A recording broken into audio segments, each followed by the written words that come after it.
With just 24 hours to reopen, the Synagogue Church of all nations globally for the first time in 21 months, it seems the drama over the past few months is resurfacing. Some disciples are livid over the statement issued by the leader of the church, Evelyn'S, that sought to say that the disciples were guilty of the infighting that took place in the Synagogue Church of all nations some few months ago. Quote, the Scoan has had its fair share of the usual leadership and succession tussle in human affairs, an avoidable situation especially in the Scoan, but for the misguided few disciples, all of whom have now retraced their wrong steps, unquote.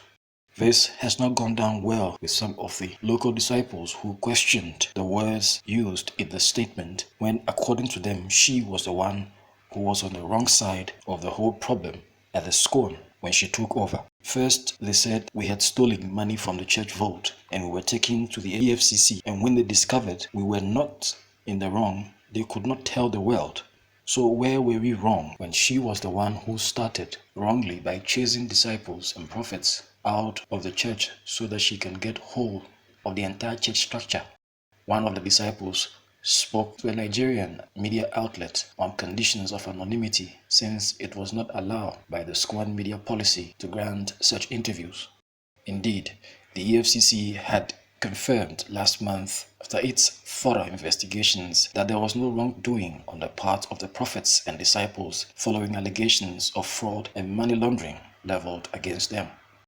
With just hours to the grand opening of the mega church, questions are being asked about the relationship between the new leader and the old prophets who left last October. While the Scoan leadership insists there is no bad blood between the leadership and the prophet, it doesn't appear to be so, as none of the foreign disciples and prophets have booked their flights into Ikotun Egbe in Lagos for the grand opening and the memorial of their former mentor. Scoan will open, but the cracks still remains in its structures.